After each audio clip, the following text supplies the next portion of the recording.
Hello everyone, good morning all of you students. Welcome to our target science classes. तो student, आज का जो हमारा लेक्चर है basically class 10 chapter first chemical reaction and equation पे होने वाला है। ओके, ये जो हमारा ओवरऑल लेक्चर है, ओवरऑल जो हमारा डिस्कशन होगा वो एनसीईआरटी के न्यू सिलेबस यानी कि जो चैप्टर टॉपिक्स रिड्यूस्ड हो चुके हैं उनको कट करके, और जो टॉपिक्स जो चैप्टर हमें डिस्कस करने हैं जिससे 110% क्वेश्चन आने वाले हैं हमारे इस 2021 के सेशन में, उसी पे बेसिकली हम डिस्कस करेंगे। ओके, तो इसमें जो हमारा डिस्कशन होगा, ओवरऑल जो हमारा डिस्कशन होगा वो रिवाइज सिलेबस पे होगा। जो एनसीईआरटी का रिकमेंडेड टॉपिक्स है, चैप्टर है, उन सभी को हम ध्यान में रखते हुए वन बाय वन करके डिस्कस करेंगे, जिससे क्वेश्चन 110% इस बार फ्रेम किए जाने वाले हैं। और किस टाइप के क्वेश्चन फ्रेम किए जाने हैं वाले हैं और कितने मार्क्स के क्वेश्चन फ्रेम किए जाने वाले हैं, इन सभी ओवरऑल डिस्कशन को हम अपने इस लेक्चर में देखेंगे। ओके, तो बेसिकली हम बात करते हैं जो हमारा फर्स्ट जो वीडियो था हमारा वो इंट्रोडक्शन पे था। तो फर्स्ट ऑफ ऑल आप हमारा जो इंट्रोडक्शन है उसको क्लियर कर ले,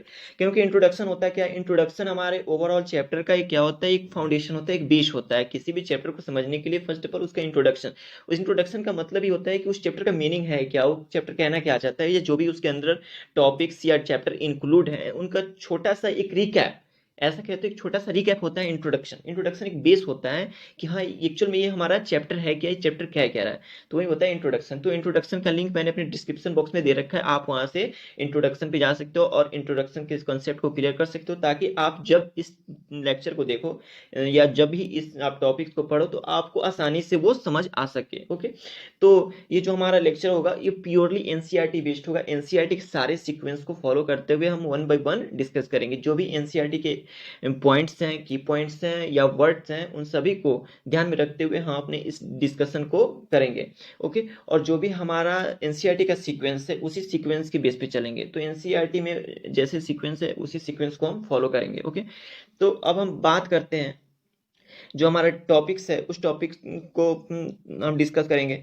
तो आप हमारे चैनल के साथ बने रहें, लाइक करें, सब्सक्राइब करें एंड शेयर करें, ताकि जो बच्चे कोचिंग एफर्ट ना कर सकते हैं उनको भी फायदा हो, और इस लॉकडाउन में उन सभी बच्चों को फायदा हो जो कि घर पे बैठे हैं और उनका जो स्टडी है काफ़ी मतलब वीक हो चुका है, और उनको मतलब हेल्प की ज़रूरत है, तो उनके लिए भी ये वीडियो बहुत ही हेल्पफुल है। ओके, तो आप हमारे चैनल के साथ बने रहें, लाइक करें, सब्सक्राइब करें एंड शेयर करें। ओके, तो अब हम बात करते हैं टॉपिक्स, कौन कौन से हमें टॉपिक्स कवर करने। इंट्रोडक्शन तो मैंने पहले ही कवर कर लिया है, तो इस लेक्चर में बेसिकली हम 3 टॉपिक्स को कवर करेंगे। तो जो हमारा फर्स्ट ऑफ ऑल टॉपिक्स होगा वो होगा केमिकल रिएक्शन, सेकंड जो हमारा होगा केमिकल इक्वेशन, और थर्ड जो हमारा होगा बैलेंस्ड केमिकल इक्वेशन। इन 3 टॉपिक्स को हम अपने इस लेक्चर में कवर अप करेंगे। ओके, तो आइए देखते हैं केमिकल रिएक्शन। केमिकल रिएक्शन, तो जैसा कि हमारा चैप्टर ही है केमिकल रिएक्शन एंड इक्वेशन, तो फर्स्ट ऑफ ऑल हमें ये तो समझना होगा कि केमिकल रिएक्शन है क्या, केमिकल इक्वेशन क्या है, केमिकल रिएक्शन क्या है। तो इसको पहले हमें जानना होगा कि आखिर में ये है क्या, जो कि हमारा चैप्टर का स्टार्टिंग ही है। जो हमारा चैप्टर का स्टार्टिंग है केमिकल रिएक्शन एंड इक्वेशन, तो फर्स्ट ऑफ ऑल हमें जानना होगा केमिकल रिएक्शन है क्या और केमिकल इक्वेशन क्या है। ओके, तो इसको पहले हम डिस्कस करते हैं। तो जो हमारा केमिकल रिएक्शन है उसको देखते हैं। केमिकल रिएक्शन, केमिकल रिएक्शन क्या होता है, the transformation of chemical substance, transformation of chemical substance into another chemical substance with new properties is known as chemical reaction। इसका कहने का मतलब ये है कि कोई भी फॉर्मेशन केमिकल सब्सटेंस का अगर किसी अनोदर केमिकल सब्सटेंस में फॉर्मेशन होता है विथ न्यू प्रॉपर्टीज, तो उसको हम क्या कहेंगे, केमिकल रिएक्शन कहेंगे। केमिकल रिएक्शन क्यों कहेंगे अब। ओके, तो केमिकल रिएक्शन डेट मीन्स जो इसका जो केमिकल कंस्टिट्यूएंट है, उसका जो रिएक्टेंट का जो केमिकल कंस्टिट्यूएंट है प्रोडक्ट के केमिकल कंस्टिट्यूएंट से काफ़ी डिफर करता हो, काफ़ी 110% डिफर करता हो, तब वो होगा chemical reaction. Chemical reaction transformation of chemical substance into another chemical substance with new properties is known as chemical reaction. That's clear. तो आइए इसको एग्जांपल से क्लियर करते हैं। ओके, आयरन, तो यहाँ पे example, iron reacts with oxygen in presence of moisture to form reddish brown iron oxide. Okay, इसमें क्या Fe यानी कि जो हमारा आयरन है वो oxygen in the presence of moisture, moisture के प्रेजेंस में क्या फॉर्म करता है, रेडिश ब्राउन कलर का आयरन ऑक्साइड। ये क्या हमारा आयरन ऑक्साइड का फॉर्मेशन करता है। तो जो हमारा Fe का जो भी हमारा कैरेक्टर होगा, कैरेक्टरिस्टिक्स होगा या प्रॉपर्टीज होगा, या O2 का जो भी हमारा प्रॉपर्टीज होगा, इस Fe2O3 के प्रॉपर्टीज से काफ़ी डिफरेंट होगा। ओके। तो इसमें क्या हुआ कि जो हमारा दो दो सब्सटेंस हैं, एक Fe और एक O2, ये जब रिएक्ट करते हैं तो इनका जो एक अलग प्रोडक्ट बनता है, उसका प्रॉपर्टी, इसका प्रॉपर्टी और इसका प्रॉपर्टी, दोनों का प्रॉपर्टी काफी डिफरेंट है। तो इसे कहेंगे हम क्या, केमिकल रिएक्शन। ये केमिकली रिएक्ट कर रहे हैं, तो इसे हम क्या कहेंगे, केमिकली ये रिएक्ट कर रहे हैं, क्योंकि इनके जो रिएक्टेंट है, रिएक्टेंट के जो केमिकली कंस्टिट्यूएंट हैं, प्रोडक्ट के केमिकली कंस्टिट्यूएंट प्रॉपर्टी से काफी डिफरेंट है, तो इसे क्या कहेंगे हम, केमिकल रिएक्शन। अब हम बात करते हैं the burning of magnesium in the air to form magnesium oxide. Okay, the burning of magnesium in the air to form magnesium oxide. अगर मैग्नीशियम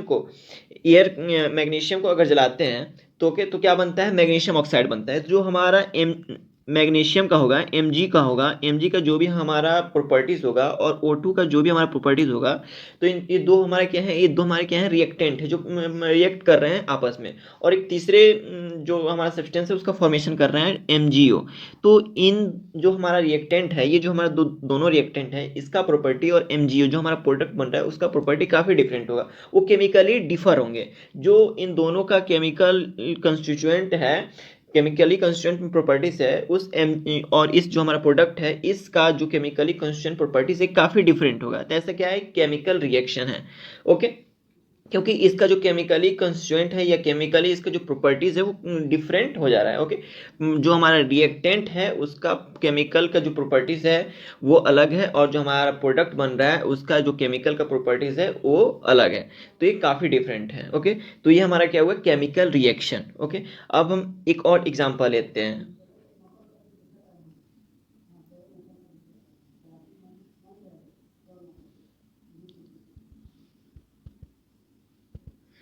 अब हम बात करते हैं डाइजेशन ऑफ फूड। डाइजेशन क्या है, डाइजेशन ऑफ फूड क्या है, ये भी एक केमिकल रिएक्शन है। केमिकल रिएक्शन यानी कि जो एक न्यू सब्सटेंस का फॉर्मेशन करता है, ओके, जिसका प्रॉपर्टीज काफी डिफरेंट, मान लीजिए, और जो कि रिवर्स ना आए, मतलब केमिकल रिएक्शन हो तो क्या, परमानेंट रिएक्शन होता है, परमानेंट चेंज होता है। केमिकल चेंज मैंने अपने इंट्रोडक्शन में बताया था, chemical change and physical change.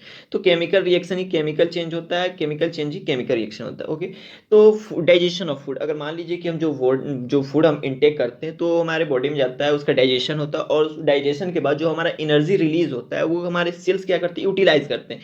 तो क्या हम फिर उस सेल से उस एनर्जी को लेकर और उस क्या फूड में कन्वर्ट कर सकते हैं, नहीं। तो ये क्या हुआ, ये हमारा केमिकली चेंज हो गया, केमिकली ये हमारा क्या हुआ, चेंज हुआ। अगर हम बात करें फूड इज कुकड, मान लीजिए अगर हम चावल लेते हैं, चावल को हम बना देते हैं, तो चावल को बॉईल कर देते हैं, तो क्या उसे फिर हम चावल में कन्वर्ट कर सकते हैं, नहीं। वो क्या हुआ, वो केमिकली चेंज हो गया, उसका केमिकली जो प्रॉपर्टीज है वो बिल्कुल चेंज हो गया, और वो क्या हुआ, परमानेंट चेंज है। और जो हमारा डाइजेशन ऑफ फूड है ये भी परमानेंट चेंज है। या हम बात करें Fe और O2 के रिएक्शन की, ये भी परमानेंट चेंज है। ओवरऑल जितने भी हमारे यहाँ पे एग्जाम्पल्स है ये सब परमानेंट चेंज है, जो कि केमिकल रिएक्शन की प्रॉपर्टीज है, परमानेंट चेंज। ओके, तो ये होता है केमिकल रिएक्शन। ओके, आप समझ गए होंगे केमिकल रिएक्शन क्या होता है। The transformation of chemical substance into another chemical substance with new properties is known as chemical reaction. Okay, that's clear. अब हम बात करते हैं कि केमिकल रिएक्शन के कंपोनेंट्स के बारे में। ओके, रिएक्शन कंपोनेंट्स, आइए देखते हैं केमिकल रिएक्शन कंपोनेंट्स क्या होते हैं। तो केमिकल रिएक्शन कंपोनेंट्स जो है यहाँ पे, केमिकल रिएक्शन कंपोनेंट्स, ये हमारा क्या है, ए बी, और ये जो हमारा बन रहा है ये क्या है। इसको हम देखते हैं कि जो हमारा जो आपस में रिएक्ट कर रहा है और जो एक न्यू सब्सटेंस का फॉर्मेशन कर रहा है उसको हम क्या कहते हैं। ओके, तो जो हमारा जो आपस में रिएक्ट करता है, जैसे यहाँ पे ए और बी, तो ये क्या है, हमारा रिएक्टेंट है। इसको क्या कहेंगे, जो आपस में रिएक्ट करते हैं उसे रिएक्टेंट कहते हैं। और जो रिएक्टेंट, जो रिएक्शन के बाद जो तीसरे सब्सटेंस का जो फॉर्मेशन होता है उसे क्या कहते हैं, प्रोडक्ट कहते हैं। Okay, that's clear. अब हम बात करते हैं Mg और O2 की, तो इसको हम क्या कहेंगे, इन दोनों को हम क्या कहेंगे, इन दोनों को रिएक्टेंट कहते हैं। रिएक्टेंट इसलिए कहते हैं कि ये क्या करते हैं, ये substance which take part in a chemical reaction, ये क्या करते हैं, केमिकल रिएक्शन में अपना वो पार्टिसिपेट करते हैं। ओके, तो केमिकल रिएक्शन में पार्टिसिपेट करते हैं तो इसे क्या कहेंगे, रिएक्टेंट कहेंगे। और जो पार्टिसिपेट करने के बाद, जो रिएक्शन होने के बाद, जो रिएक्शन कंप्लीशन तक जाता है, तो कंप्लीशन तक जाने के बाद वहाँ पे एक तीसरे क्या होता है, तीसरे सब्सटेंस का फॉर्मेशन होता है, उसे हम क्या कहते हैं, उसे हम कहते हैं प्रोडक्ट। इसे हम क्या कहेंगे, प्रोडक्ट। तो आइए हम देखते हैं रिएक्टेंट, प्रोडक्ट। रिएक्टेंट क्या होते हैं, substance which take part in a chemical reaction. Example Mg O2, जो हमारा एबव जो हमारा इक्वेशन है उसमें Mg और O2 क्या है हमारा रिएक्टेंट है। तो reactant substance which take part in a chemical reaction क्या होता है, रिएक्टेंट होता है। ओके, अब हम बात करते हैं प्रोडक्ट की। तो प्रोडक्ट क्या होता है, तो substance which is formed after a chemical reaction, मतलब वो सब्सटेंस जो कि आफ्टर रिएक्शन, मतलब जो रिएक्शन के बाद आफ्टर रिएक्शन क्या होते हैं, फॉर्म्ड होते हैं, वो क्या होते हैं, प्रोडक्ट होते हैं। जो हमारा एवब इक्वेशन है उसमें हमारा MgO क्या है, MgO हमारा है प्रोडक्ट। Okay, that's clear. आइए नेक्स्ट चैप्टर के नेक्स्ट टॉपिक की तरफ बढ़ते हैं। आइए अब हम बात करते हैं कैरेक्टरिस्टिक्स ऑफ केमिकल रिएक्शन। हम कैसे जानेंगे कि केमिकल रिएक्शन है, केमिकल रिएक्शन हुआ है। तो इसको जानने के लिए पहले हमें उसके प्रॉपर्टीज, उसके फीचर्स, उसके कैरेक्टरिस्टिक्स को समझना होगा कि क्या कैरेक्टर्स हैं, किस बेसिस पे हम जानेंगे कि ये केमिकल रिएक्शन है। ओके, तो इसको समझने के लिए आइए हम कैरेक्टरिस्टिक्स ऑफ केमिकल रिएक्शन को पहले देखते हैं। ओके, तो कैरेक्टरिस्टिक्स ऑफ केमिकल रिएक्शन, इसको पहले हम देखते हैं कि एक्चुअल में ये है क्या, और इसी के बेसिस पे हम ये मतलब नोन कर सकते हैं कि ये केमिकल रिएक्शन है, ये केमिकल रिएक्शन हुआ है। ओके, तो फर्स्ट ऑफ ऑल हम देखेंगे अगर चेंज इन स्टेट है, तो चेंज इन स्टेट, अगर the reaction between change in state, तो इसका एग्जांपल लेते हैं चेंज इन स्टेट। तो the reaction between hydrogen and oxygen to form water. Okay, तो यहाँ पे क्या है, H2 हमारा क्या है, H2 हमारा क्या है, गैस है। ओके, और O2 भी हमारा क्या है, दोनों गैस है। और जब ये रिएक्ट कर रहे हैं, जब इनके बीच रिएक्शन हो रहा है, तो ये क्या तीसरे सब्सटेंस का फॉर्मेशन हो रहा है, जो हमारा है प्रोडक्ट H2O। ओके, H2 और O2 का जो प्रॉपर्टीज है, जो कैरेक्टर्स है, वो H2O से काफी डिफरेंट होगा। तो क्या हुआ, केमिकल रिएक्शन हुआ। तो केमिकल रिएक्शन इसका क्या कैरेक्टर हुआ, इसका जो स्टेट है वो चेंज होगा, चेंज इन स्टेट, यानी कि H2 और O2 हमारा क्या है, गैस है, और जो हमारा प्रोडक्ट बना है यहाँ पर वो क्या है हमारा, ये प्रोडक्ट हमारा है वाटर, यानी लिक्विड है। ओके, तो ये क्या हुआ, चेंज इन स्टेट हो गया। अब हम बात करते हैं सेकेंड कैरेक्टर की। तो चेंज इन टेम्परेचर, अगर चेंज इन टेम्परेचर की बात करें, अगर किसी रिएक्शन में चेंज इन टेम्परेचर होता है तो उसको भी कंसीडर करके चलेंगे, केमिकल रिएक्शन हो रहा है। ओके, तो आइए इसका एग्जांपल देखते हैं। A chemical reaction between calcium oxide and water to form calcium hydroxide, अगर chemical reaction between calcium oxide और वाटर के बीच अगर केमिकल रिएक्शन हो रहा है, तो वहां पे कैल्शियम हाइड्रोक्साइड का फॉर्मेशन होगा, जिसमें क्या होगा, चेंज इन टेम्परेचर होगा। अगर हम देखें change in temperature, CaO calcium oxide plus water अगर रिएक्ट कर रहे हैं, तो यहाँ पे क्या बनेगा, CaOH का ट्वाइस बनेगा। तो यहाँ भी क्या होगा, चेंज इन टेम्परेचर, इसकी जो टेम्परेचर है उसमें डिफरेंस आएगा, यानी कि जो उसका टेम्परेचर है या तो अप होगा या डाउन होगा, कुछ भी होगा, लेकिन उसका जो टेम्परेचर है उसमें चेंज आएगा। तो इसको भी कंसिडर करके हम चलेंगे कि हाँ ये केमिकल रिएक्शन है। ओके, अब हम थर्ड कैरेक्टर देखते हैं, इवोल्यूशन ऑफ गैस। अगर किसी रिएक्शन में अगर इवोल्यूशन ऑफ गैस होता है, गैस इवॉल्व होता है, तो वहां भी हम समझेंगे केमिकल रिएक्शन है, उसको भी हम केमिकल रिएक्शन कंसिडर करके चलते हैं। Okay, the chemical reaction example देखते हैं, chemical reaction between zinc and dilute sulphuric, अगर जिंक और डाइल्यूट सल्फ्यूरिक के बीच रिएक्शन होता है, तो वहां पे क्या होता है, गैस का इवोल्यूशन होता है, इवोल्यूशन ऑफ गैस, गैस क्या होता है, इवॉल्व होता है। आफ्टर कंप्लीशन रिएक्शन गैस क्या होता है, इवॉल्व होता है, गैस क्या होता है, वहां से इवॉल्व होता है, निकलता है। तो जब Zn और H2SO4 जब रिएक्ट करते हैं, तो ZnSO4 प्लस H2 क्या है हमारा, गैस, जो कि क्या है हमारा है, ये इवॉल्व होगा, गैस हमारा क्या होगा, यहाँ से रिलीज होगा। ओके, अब हम बात करते हैं फोर्थ हमारा कैरेक्टर क्या होगा। तो चेंज इन कलर, अगर कोई रिएक्शन हो रहा है, अगर उसमें कलर में चेंज आ रहा है, तो उसको भी हम केमिकल रिएक्शन ही कंसिडर करके चलेंगे। तो आइए इसका एग्जांपल देखते हैं, reaction between iron and copper sulphate, iron and copper sulphate के बीच अगर रिएक्शन हो रहा है, तो वहां पे क्या होगा, चेंज इन कलर होगा। उसके भी रिएक्शन कंप्लीशन तक जाने के बाद जो हमारा प्रोडक्ट का फॉर्मेशन होगा, वहां भी हमारा क्या होगा, चेंज इन कलर होगा। तो ये भी हमारा क्या हुआ, ये भी हमारा केमिकल रिएक्शन का जो है कैरेक्टर्स है। ओके, अब हम बात करते हैं formation of precipitation. Formation of precipitation देखिए क्या होता है, केमिकल रिएक्शन बिटवीन सल्फ्यूरिक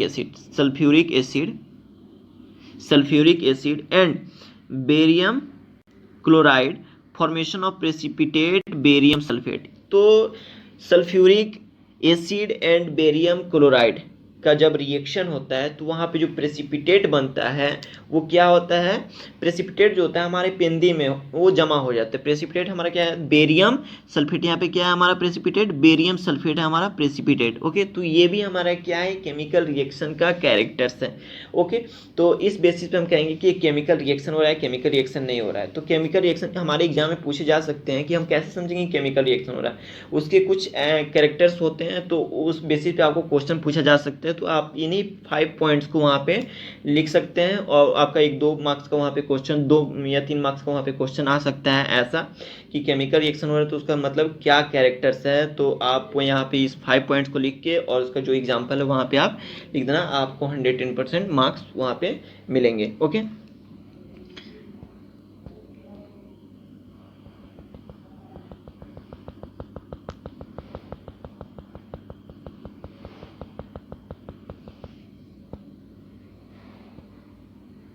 तो आइए अब हम देखते हैं जो हमारा नेक्स्ट टॉपिक है केमिकल इक्वेशन। तो ये जो हमारा चैप्टर से स्टार्ट होता है chemical reaction and chemical equation. तो मैंने तो केमिकल रिएक्शन देख लिया क्या होता है, केमिकल रिएक्शन के सारे कॉन्सेप्ट को हमने समझा। अब हम बात करते हैं केमिकल इक्वेशन है क्या, केमिकल इक्वेशन का मीनिंग क्या है। ओके, तो आइए देखते हैं केमिकल इक्वेशन। तो केमिकल इक्वेशन की बात करें तो the symbolic representation of chemical reaction, मतलब symbolic representation of a chemical reaction, मतलब किसी भी केमिकल रिएक्शन को अगर सिंबल के फॉर्म में अगर एक्सप्रेस किया जाता है तो क्या होता है, केमिकल इक्वेशन होता है। With the help of symbols क्या होता है, तो with the help of symbols of element, या एलिमेंट्स के सिंबल्स से उसको एक्सप्रेस किया जाए, या फॉर्मूला ऑफ कंपाउंड, या किसी कंपाउंड के फॉर्मूला से उसे एक्सप्रेस किया जाए, तो उसे क्या कहेंगे हम, केमिकल इक्वेशन कहेंगे। या केमिकल जो भी हमारा है, केमिकल जो हमारा रिएक्शन हो रहा है उसको हम इक्वेशन के फॉर्म में यानी कि उसके सिंबॉलिक रिप्रेजेंटेशन करें तो हमारा क्या होगा, केमिकल इक्वेशन होगा। It involve the physical state of reactants and products. Chemical equation लिखते टाइम हमें ये ध्यान रखना होगा कि जो हम सिंबॉलिक रिप्रेजेंटेशन कर रहे हैं तो जो भी हमारा एलिमेंट से, कंपाउंड से, वो किस स्टेट में एग्जिस्ट कर रहे हैं, किस स्टेट में एग्जिस्ट करते हैं। तो अगर हम बात करें यहाँ पे तो ये हमारा क्या होगा, ये हमारा क्या केमिकल रिएक्शन हो रहा है। ये हमारा ओवरऑल क्या है, हाइड्रोजन प्लस ऑक्सीजन क्या वाटर का फॉर्मेशन कर रहा है। तो ये हमारा क्या हुआ, केमिकल रिएक्शन हो रहा है। अब इसी केमिकल रिएक्शन को अगर हम सिंबॉलिक रिप्रेजेंट करें, सिंबॉलिक रिप्रेजेंटेशन से अगर इसको हम शो करें, जैसे हमारा हाइड्रोजन, तो इसका जो सिंबॉलिक रिप्रेजेंटेशन है वो क्या होगा, H2, और हमारा ऑक्सीजन O2। तो इसका ये जो रिएक्ट करते हैं तो हमारा तीसरा जो प्रोडक्ट बनता है H2O, तो ये क्या हुआ, वाटर। ये हमारे हाइड्रोजन, ऑक्सीजन और वाटर, इन तीनों का जो सिंबल है वो सिंबल से अगर इस रिएक्शन को हम रिप्रेजेंट कर रहे हैं या उस फॉर्मेशन को हम शो कर रहे हैं, एलिमेंट्स के जो भी सिंबल हैं उसके थ्रू अगर हम इसको शो कर रहे हैं तो ये हमारा क्या होगा, केमिकल इक्वेशन हुआ। ये क्या होगा, हमारा केमिकल इक्वेशन हुआ। That means the symbolic representation of chemical reaction with the help of symbols of elements and formula of compounds. ये होगा हमारा क्या, केमिकल ये इक्वेशन हुआ। ओके, अब हम बात करते हैं it involves the symbols of physical state of reactant. और फिजिकल एंड फिजिकल स्टेट क्या होता है, तो जो हमारा H2 है ये इसका क्या स्टेट है, तो इसका स्टेट है गैस। ये किस स्टेट में एग्जिस्ट करता है, तो गैस। O2 किस स्टेट में एग्जिस्ट करता है, तो ये भी गैस। अब हम बात करें वाटर की, वाटर किस फॉर्म में एग्जिस्ट करता है, तो वाटर लिक्विड के फॉर्म में एग्जिस्ट करता है। तो यहाँ पे इसका फिजिकल स्टेट का जो सिंबल है यहाँ पे सो मैंने किया है। तो ये क्या हुआ, हमारा केमिकल ओवरऑल जो हमारा ये सब केमिकल इक्वेशन है। ओके, अब हम बात करते हैं केमिकल इक्वेशन के जो हमारे क्या फ़ायदे हैं, क्या है। तो इसमें जो केमिकल इक्वेशन जो हमारा है, केमिकल इक्वेशन से जो हमारा टाइम का जो मैनेजमेंट है वो काफ़ी हद तक अच्छा रहता है। किसी भी एग्ज़ाम में हम अच्छे तरीके से किसी इक्वेशन को और इसका जो एक्सप्रेशन है या इसका जो एक्सप्लेनेशन है हम अच्छे तरीके से और मतलब कम टाइम में कर सकते हैं। ओके, तो केमिकल रिएक्शन आइए देखते हैं। Chemical reaction is way to represent the chemical reaction in concise and informative way. Concise and informative way होता है। ओके, आइए अब हम बात करते हैं नेक्स्ट। अब हम देखते हैं जो हमारा केमिकल रिएक्शन में या केमिकल इक्वेशन में जो भी हमारे यूज सिंबल है, जो भी हमारे फिजिकल स्टेट होते हैं या रिएक्टेंट के प्रोडक्ट के, वो काफ़ी इंपॉर्टेंट है हमारे केमिकल इक्वेशन को रिप्रेजेंट करने के लिए, केमिकल इक्वेशन लिखने के लिए। ओके, तो अगर हमें अगर कोई केमिकल रिएक्शन लिखना हो तो वहाँ पे हम उस केमिकल रिएक्शन जो भी हमारा एलिमेंट्स हो या कंपाउंड हो तो उसके जो सिम्बॉल्स हैं उसके साथ हमें उसके स्टेट को भी मेंशन करना होता है, जो कि एक केमिकल इक्वेशन को लिखने का एक प्रॉपर जो तरीका होता है उसमें बहुत ही हेल्पफुल होता है। तो फॉर अगर लिक्विड की बात करें तो लिक्विड में हमारा जो है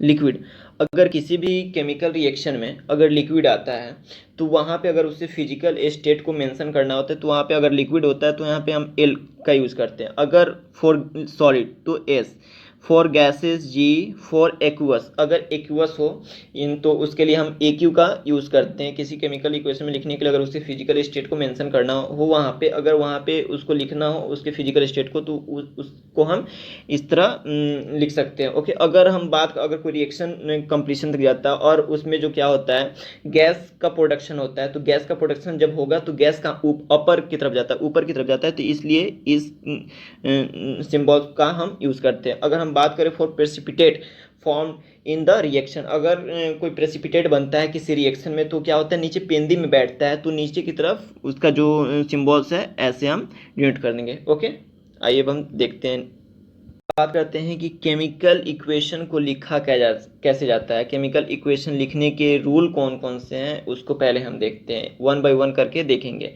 how to write a chemical equation, chemical equation को कैसे लिखा जाता है, how to write a chemical equation. Okay, तो आइए देखते हैं केमिकल इक्वेशन कैसे लिखते हैं, how to write a chemical equation. तो first of all reactant must be written on left hand side. जब भी हम केमिकल इक्वेशन लिखेंगे तो जो हमारा रिएक्टेंट होगा यानी कि जो भी हमारा 2 रिएक्टेंट होगा या मोर देन 2 रिएक्टेंट होगा उसे हम लेफ्ट हैंड साइड लिखेंगे यानी कि लेफ्ट साइड लिखेंगे। ओके, अब हम बात करते हैं product, product should be written on right hand side, और जो हमारा रिएक्टेंट कंप्लीशन तक जाएगा और जो तीसरे सब्सटेंस का फॉर्मेशन करेगा डेट मीन्स जो हमारा प्रोडक्ट होगा उसे हम राइट हैंड साइड लिखेंगे। ओके, अब हम बात करते हैं थर्ड पॉइंट की। तो केमिकल इक्वेशन लिखते time physical state of reactants and product must be written in symbolic form.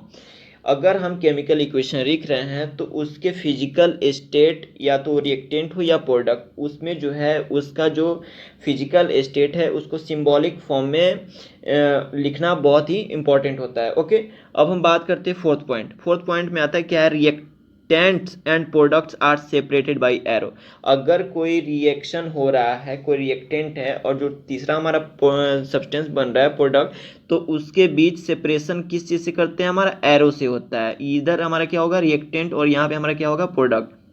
Okay, ऐसे करते हैं, reactants and products are separated by arrow. Okay, reactants and product are separated by arrow, ये हमारा क्या हुआ, यही हमारा है reactant and product are separated by, ये हमारा क्या हुआ रिएक्टेंट, ये हमारा क्या हुआ प्रोडक्ट, सेपरेटेड बाय एरो।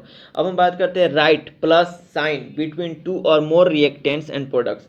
अगर हमारा 2 और 2 से ज़्यादा अगर रिएक्टेंट है तो उसके बीच में हम प्लस का यूज करेंगे, अगर हमारा प्रोडक्ट 2 या 2 से अधिक है तो वहाँ भी हम इस प्लस साइन का यूज करेंगे। Okay, that's clear. देखते हैं स्केलेटल केमिकल रिएक्शन क्या होता है। ओके, तो skeletal chemical reaction, skeletal chemical reaction, skeletal chemical reaction एक chemical reaction which simply represents the symbols and formula of reactants and products taking part in a reaction is known as skeletal reaction। इसका मतलब ये है कि वैसा reaction जिसमें बस symbol को रिप्रेजेंट किया जाता है, उसमें जो है जिसका जो एटम का जो नंबर है उसको मेंशन नहीं किया जाता है, बस उसमें होता है क्या है कि सिंबल जो कि हमारा रिएक्टेंट एंड प्रोडक्ट है उसके सिंबल उसके फार्मूला से हमें उसको क्या करना है एक्सप्रेस कर देना है, तो क्या हुआ स्केलेटल केमिकल इक्वेशन होता है। क्या आपको इसमें जो MgO का कितना एटम है, MgO 1 एटम सी यहाँ पे एग्जिस्ट कर रहा है और O2 क्या है, यहाँ पे 2 एटम्स एग्जिस्ट कर रहा है। लेकिन यहाँ पे MgO में क्या है, यहाँ पे 1 एटम्स एग्जिस्ट कर रहा है, जो कि यहाँ पे O2 क्या है,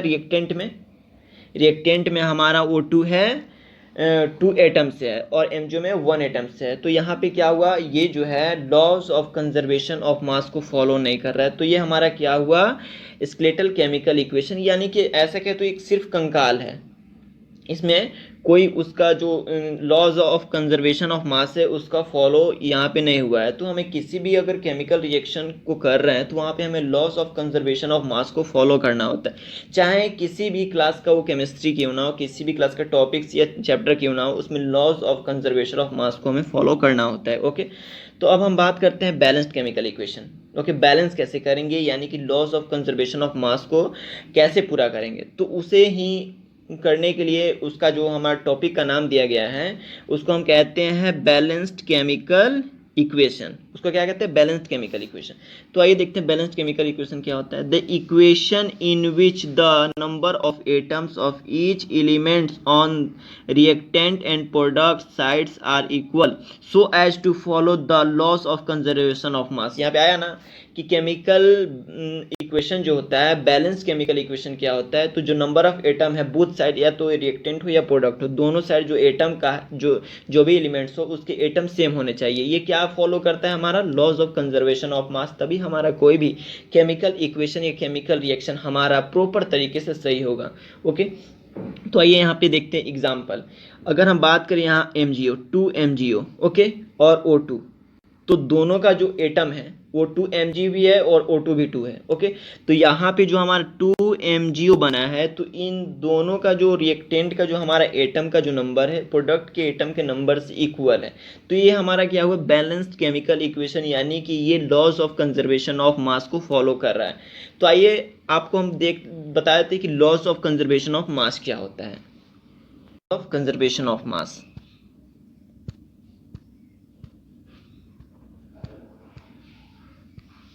laws of conservation of mass, the total mass of the reactants must be equal to total mass of product। मतलब लॉस ऑफ कंजर्वेशन ऑफ मास कहता क्या है कि जो हमारा रिएक्शन हो रहा है या जो हमारा रिएक्शन कंप्लीशन तक जाता है या तीसरे प्रोडक्ट का फॉर्मेशन करता है, उसमें होना क्या चाहिए, तो जो हमारा रिएक्शन है उसका जो रिएक्टेंट है, रिएक्टेंट का जितना मास है उसका जो कंप्लीशन होता है रिएक्शन का, तो जो प्रोडक्ट बनता है उसका मास भी और रिएक्टेंट का मास भी, यानी रिएक्टेंट का मास और प्रोडक्ट का मास दोनों का मास इक्वल होना चाहिए। यही होता है laws of conservation of mass, यानी कि mass neither be create nor be destroy. Okay, यही होता है laws of conservation of mass. तो आइए इस एग्जांपल से हम देखते हैं। यहाँ पे Fe का कितना एटम है, 1 एटम। H2O का कितना एटम, 2 और वो का 1। तो यहाँ पे Fe का कैसे आ गया, 3। तो ये बताइए laws of conservation of mass को फॉलो कर रहा है, बिल्कुल नहीं कर रहा है फॉलो। ये laws of conservation of mass को फॉलो नहीं कर रहा है। ओके, तो ये बैलेंस केमिकल इक्वेशन नहीं है। यहाँ पे 3Fe, यानी कि Fe का कितना एटम है, 3। यहाँ भी Fe का कितना एटम, 3। यहाँ पे H2O 8, 4H2। ओके, यहाँ पे भी H2। ओके, तो सॉरी यहाँ पे आपको आ जाएगा 4, यहाँ पे आपको 4H2 देना होगा। ओके, यहाँ पे 4H2। तो यहाँ भी क्या हुआ, यहाँ पे laws of conservation of mass को फॉलो किया गया है। तो ये क्या होगा, हमारा बैलेंस्ड केमिकल इक्वेशन होगा। ओके,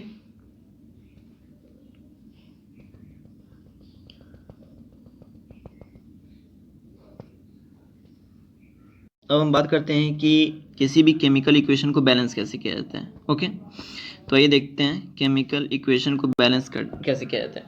तो केमिकल इक्वेशन को बैलेंस करने के लिए जो हमारा जो प्रॉपर माइंडसेट होना चाहिए कि कैसे हमें उस एटम को वहाँ पे सजाना है। एटम को बस ये पूरा खेल हमारा एटम को सजाने पे है, वो हमारे माइंड और हमारे पे डिपेंड करता है कि हम कैसे एटम को वहाँ पे सजाएंगे, कैसे एटम को फिल करेंगे।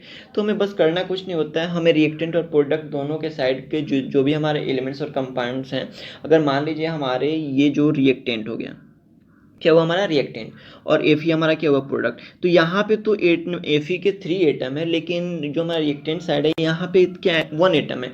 तो इसको पूरा करने हम यहाँ पे क्या करेंगे 3 लगा देंगे, तो ये हमारा क्या होगा दोनों साइड हमारा एटम का जो नंबर है वो क्या हुआ पूरा हो गया। अब हम बात करते हैं H2 और यहाँ भी H2, तो इसका जो है इसका भी एटम का नंबर सेम ही है। लेकिन अगर यहाँ पे ऑक्सीजन की बात करें तो रिएक्टेंट साइड में हमारा ऑक्सीजन 1 है ऑक्सीजन का एटम, और प्रोडक्ट साइड में ऑक्सीजन का एटम 4 है। तो इस ऑक्सीजन को एटम को पूरा करने के लिए यहाँ पे हमको क्या करना होगा 4 पुट करना होगा। अगर यहाँ पे हम 4 पुट करते हैं तो यहाँ पे ऑक्सीजन का तो 4 हो ही जाता है, लेकिन यहाँ हाइड्रोजन का जो है 8 हो जाता है। तो फिर इस हाइड्रोजन को कंप्लीट करने के लिए जो हमारा प्रोडक्ट साइड है यहाँ पर, तो ये क्या हुआ हमारा 2 ही है। तो अगर हम यहाँ पे फिर 4 पुट कर देते हैं तो क्या हमारा यहाँ पे 8 हो जाता है हमारा। यहाँ पे हाइड्रोजन का जो हमारा नंबर है एटम का जो नंबर है वहाँ 8 हो जाता है। तो इसी को हम हमारे ऊपर डिपेंड करता है कि हम कैसे अपने उस नंबर को करेंगे। ओके, तो आइए ये रहा आज का होमवर्क आपके लिए। जो भी मैंने ओवरऑल इस वीडियो में बताया उसी बेस पे सारे हमारे शॉर्ट टाइप क्वेश्चन है, very short answer type question होगा हमारा। तो फर्स्ट ऑफ ऑल जो हमारा क्वेश्चन है what is chemical equation on what chemical law balancing of chemical equation is based, मतलब केमिकल जो इक्वेशन है उसको बैलेंस्ड किस बेस पे किया जाता है उसके बारे में आपको लिखना है थोड़ा बहुत। बस ये जो आपका जो शॉर्ट आंसर टाइप क्वेश्चन है ये आपके एग्जाम में 1 या 2 मार्क्स के पूछे जाते हैं। Okay, name the gas evolve when zinc react with dilute HCl, जब जिंक डाइल्यूट HCl के साथ रिएक्ट करता है तो कौन सा गैस इवॉल्व होता है, इसको भी मैंने आपको बता दिया है। व्हाट इज़ फिजिकल चेंज, इसको भी मैंने अपने इंट्रोडक्शन में क्लियर कर दिया है कि फिजिकल चेंज क्या होता है। What happen when magnesium ribbon burn, जब मैग्नीशियम रिबन को बर्न किया जाता है तो क्या होता है। इन सारे डिस्कशन को मैंने इस वीडियो में कम्प्लीटली आपको कर दिया है। आप इस होमवर्क को करें। अगर आपको इस होमवर्क में कोई प्रॉब्लम होता है तो आप मुझे कमेंट बॉक्स में कमेंट करें, और अगर कोई प्रॉब्लम होता है तो मैं अपने डिस्क्रिप्शन बॉक्स में इन सभी का आंसर डाल दूंगा। Okay, thank you for watching my video. हमारे चैनल को लाइक करें, सब्सक्राइब करें एंड शेयर करें, और बेल आइकन को प्रेस करें ताकि जब भी मैं कोई न्यू वीडियो डालूँ या जो भी मैं क्वेश्चन डालूँ CBSE क्लास 10 से रिलेटेड वो आपके पास जल्द से जल्द पहुंच सके। Thank you.